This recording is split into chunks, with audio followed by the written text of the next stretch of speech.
নমস্কার, খুশবু কিচেনে আপনাদেরকে স্বাগত। আজ আমরা সুজির ও গাজরের হালুয়া করে দেখাবো, যেটা খেতে অসম্ভব মজার আর বানানো খুবই সহজ। উপকরণ: 500 গ্রাম গাজর, যেটা আমি আগে থেকে সিদ্ধ করে রেখেছিলাম, 1 কাপ পরিমাণ চিনি, হাফ কাপ পরিমাণ সুজি, 1 কড়া গুঁড়ো দুধ, 2টা তেজপাতা, 2টো এলাচ, ঘি আর একটা মিক্সিং বোল।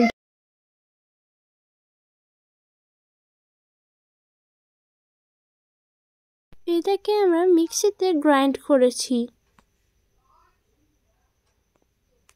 দেখুন, এরকমই হতে হবে।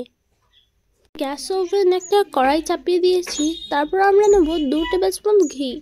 তারপর আমরা হাফ কাপ পরিমাণ সুজিটা এর মধ্যে অ্যাড করব, নিয়ে ভালোভাবে নেড়ে নেব।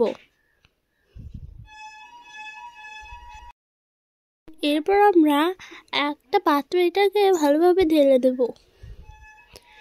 এরপর আমরা 2 টেবিল স্পুন আবার ঘি নিয়েছি। এরপর গ্রেট করা গাজরটা এর মধ্যে ঢেলে দেব।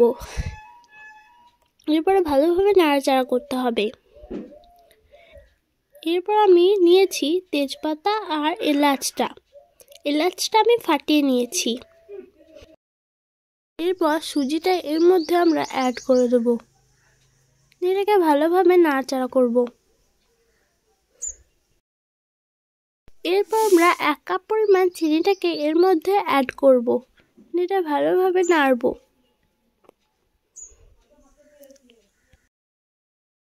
এরপর আমি 1 প্যাকেট দুধটা এর মধ্যে অ্যাড করব।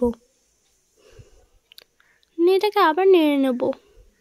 এরপর আমি একটা প্লেটে তেল ব্রাশ করার পর আমরা হালুয়াটাকে এর মধ্যে দেব। এরপর দেখুন, আমরা এরকমভাবে সেট করে নিচ্ছি। আমি এখন কাটাটা দেখাইনি, তো দেখুন এরকমই হবে। আপনারা নিজের মন মর্জি এরকমভাবে কেটে নিতে পারেন।